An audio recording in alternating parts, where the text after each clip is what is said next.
ઘણા બધા ભજનો ગવાતા હોય, ઘણા બધા પદો પણ લેવાતા હોય, અને એમાં પ્રભુ પ્રત્યેનો આપણે ભાવ વ્યક્ત કરતા હોઈએ, શાબ્દિક ભાવ, આંતરિક ભાવ વ્યક્ત કરવાની જરૂર હોય છે. મહાભારતના સમયની એક નાની એવી ઘટના અહીંયા જણાવું છું. શ્રી કૃષ્ણ અને અર્જુન બંને પરમ સખા, બંનેને એકબીજા વગર ઘડી પણ ન ચાલે. કદાચ થોડી વાર માટે વિખૂટા પડ્યા હોય તો જેવી યાદ કૃષ્ણને અર્જુનની આવે તો અર્જુનને મળવા જતા રહે, ને અર્જુનને કૃષ્ણની યાદ આવે તો અર્જુન શ્રી કૃષ્ણ જ્યાં હોય ત્યાં મળવા માટે પહોંચી જાય.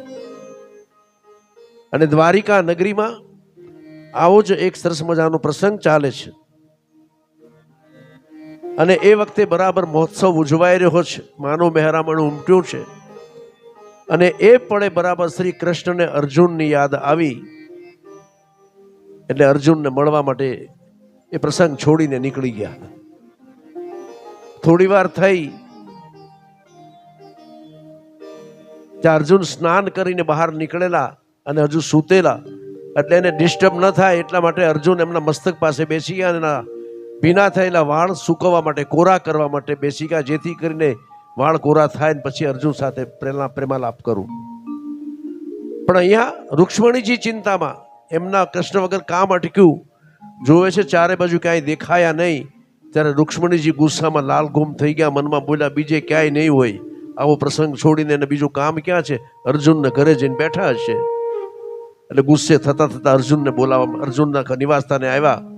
અને રૂક્ષ્મણીજીને આવતા જોઈ, લાલ ગુમ થયેલા જોઈ સમજી ગયા કે પ્રસંગમાં મારા વગર કામ અટક્યું છે અને રૂક્ષ્મણીજી મને લેવા માટે આવ્યા છે. એટલે ઈશારાથી એમણે કહ્યું કે અર્જુન સૂતા છે, મને જલ્દી લઈ જવું હોય તો મારી બીજી બાજુ બેસી જાઓ અને અર્જુનના વાળ કોરા કરવા માંડો. બંને બાજુથી વાળ કોરા થાય એટલે આપણે અહીંથી નીકળીએ. જેવા રૂક્ષ્મણીજી બીજું કાંઈ બોલી શકે હતા નહીં, અર્જુનના મસ્તકની બીજી બાજુ બેસી ગયા, વાળ કોરા કરવાની શરૂઆત કરી. ત્યાં કૃષ્ણજીએ જોયું કે એમ નહીં, વાળ કોરા થયા છે કે નહીં, સુકાયા છે કે નહીં, એ જાણવા માટે અર્જુનના વાળને તમારા ગાલે અડાડો તો ખ્યાલ આવે. ને રૂક્ષ્મણીજી અર્જુનના કોરા થયેલા વાળ ગાલ પાસે અડાડો. આટલી વારમાં તો વાળમાંથી નાદ ગુંજતો, અર્જુનના વાળમાંથી નાદ ગુંજતો હતો, હે કૃષ્ણ, હે કૃષ્ણ, હે કૃષ્ણ. રૂક્ષ્મણીજી સમજી ગયા કે જેના રોમે રોમમાં, અણુએ અણુમાં અને પરમાણુએ પરમાણુમાં શ્રી કૃષ્ણ આટલો વસેલો હોય ને, તો દુનિયાના બધા જ કામ છોડીને ન આવે તો શંકા જાય. આ તો કૃષ્ણ અને અર્જુનના પ્રેમ સખાની વાત છે. અને ત્યારે આવા પદ રચાયો. પણ આ ગીત ગાવાનું, આ પદ ગાવાનું અયોધ્યાભાઈ આપણને અધિકાર ત્યારે મળે જ્યારે આવી કૃષ્ણ અને અર્જુનની ભક્તિ જાગે ત્યારે થાય. બહુ સરસ છે બંને પદો, બધા સાથે ગાજો.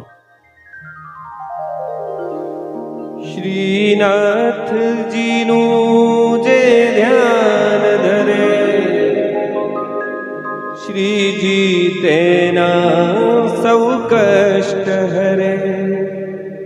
બોલો જય જય જય શ્રીનાથ શ્રીજી, રાખો ચરણની પાસ. હું નમન કરું દિન રાત અમને, રાખો ચરણની પાસ. હું અરજ કરું દિન રાત અમને, રાખો ચરણની પાસ. શ્રીનાથજી, શ્રીનાથજી, શ્રીનાથજી, શ્રીનાથજી. શ્રીનાથજીનું વદન કમળ જોયું, કોટી કલ્પનું મેલું થયું મન, કોટી કલ્પનું મેલું થયું મન. એક પલકમાં ધોયું શ્રીનાથજીનું વદન કમળ જોયું. શ્રીનાથજીનું વદન કમળ જોયું.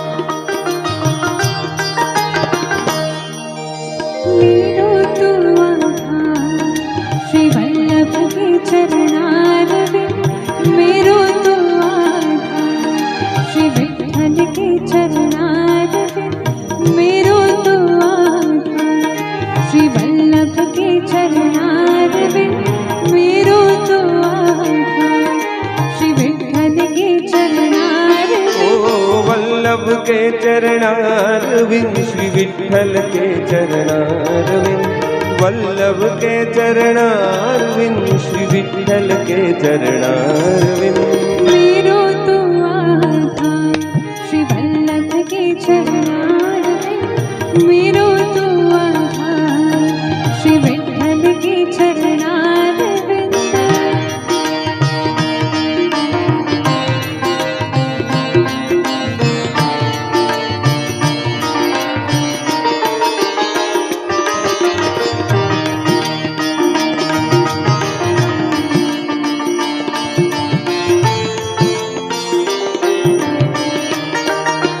मेरे माथे को श्रृंगार श्री वल्लभ के चरणारविंद मेरे गले को हार श्री विठ्ठल के चरणारविंद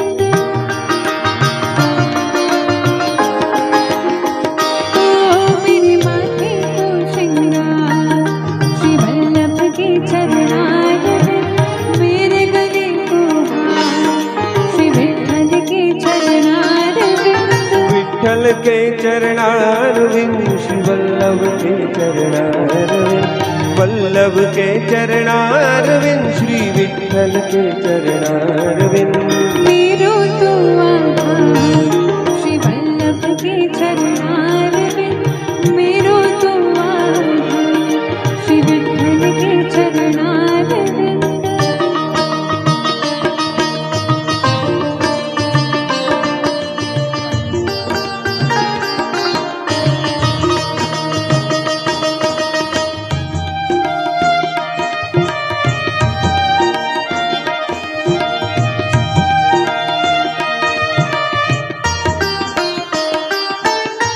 जाऊं मैं बलिहार श्री वल्लभ के चरणारविंद गाऊं बारंबार श्री विठ्ठल के चरणारविंद